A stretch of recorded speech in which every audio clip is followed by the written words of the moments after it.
Well, it's that time again. Good afternoon. My name is Sandino Gomez, and I'm a student in National University's Integrated Learning Teacher Credential Program, where we are earning our credential as we also prepare ourselves to become inspired teachers of California's youth. I myself, since last video, have passed my CSET, meaning I'm authorized to teach social studies at a secondary level, and I'm pretty excited. I've begun subbing as well, so I'm actually getting a little bit of real world experience in the classroom. I've substituted twice now at my old high school, and that was a lot of fun working in an actual social studies class as well as a English language development class for newcomer kids. So quite an awesome experience learning about what's happening in Harbor High recently. But the point of this video is to tell you a little bit more about what I learned in this month's class, which was entitled ITL 520, Academic Language and Literacy.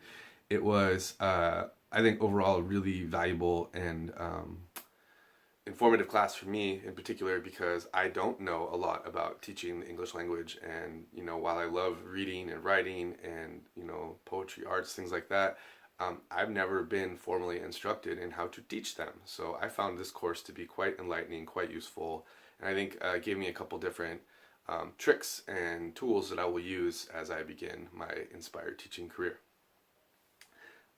Really quick recap of the course. Kind of what we did was basically had a couple different learning goals which focused on introducing us to the Common Core language standards, the English language development kind of as a new term for ESLs, and kind of preparing us to understand the different modes of thinking around reading, writing, listening, and speaking languages, specifically for English speakers, English learners, standard English language learners, students with disabilities, and students with any other learning needs. So we kind of learned about the different levels of proficiency for describing students as they are beginning their English careers, rating them as emerging, expanding, or bridging students. Those three levels, emerging of course being the beginning one.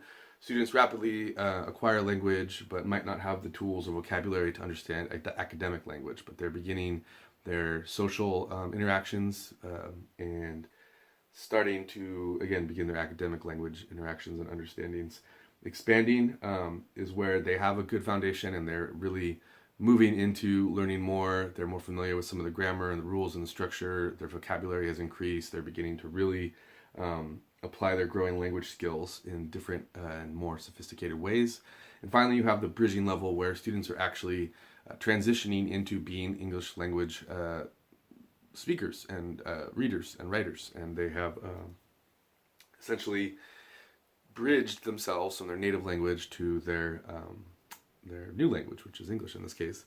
One thing I thought was really interesting learning about these different levels is that if there is a similar alphabet in the two different languages, it's often easier for students to acquire a new language, and particularly if the grammar somewhat lines up or the structure of the language is somewhat lined up. And that, in fact, students who learn more grammar and become more literate in their native language are going to have better tools and an easier time transitioning into becoming literate in the English language. So I thought that was really important, and I think again another strong case for incorporating bilingual education into California schools, as we have now become a minority. I don't like that term. I like people of color. I prefer that. But as we become people of color majority state, and especially in our schools, we need to recognize that we have to have the cultural competency and the linguistic competency to work with our students and to make sure that they have the tools that they need to succeed. So I think that was an important one for me, and I think reinforces my support of bilingual education. We also learned this week about how to analyze and select appropriate text for different English language learners, and kind of our assignment focused on breaking those down and thinking about the different challenges that the different levels of students would need while they kind of worked on understanding the text. We also, in week 1 and week 2, did these awesome scenarios where we kind of looked at these imaginary students and kind of described how we would help them or how we would scaffold for them, or just different techniques or concerns we might have around the students and their participation in ELD classes and kind of getting them to learn more about English and language acquisition.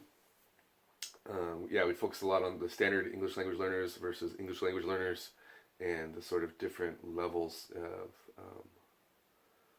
the different complexities within those different categories, I should say. Let's see.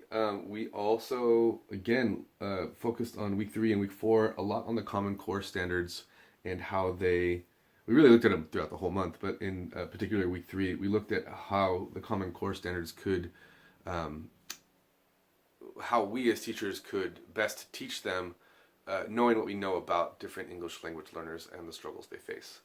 So, our assignment kind of focused on that. We also sort of, how do we say this? Brain fart, sorry.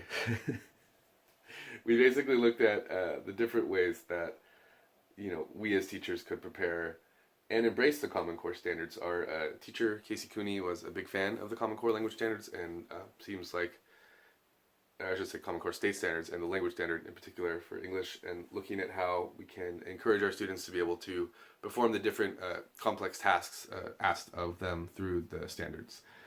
We learned a lot this month, or we revisited, I should say, Bloom's taxonomy and kind of how those different levels of thinking, categorize the who, the what, and the so what, sort of the bigger basic categories within the Bloom's taxonomy. I'm probably getting those a little wrong right now.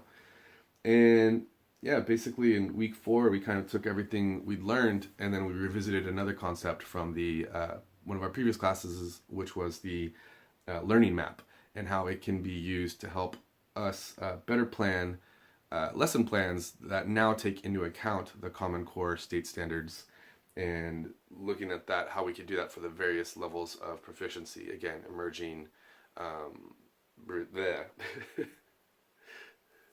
emerge. Oh my gosh, now I'm really brain farting. Expanding, emerging, expanding, and bridging. I knew there was another E in there. And how we can, embrace those different levels of learners with the different levels of the standards.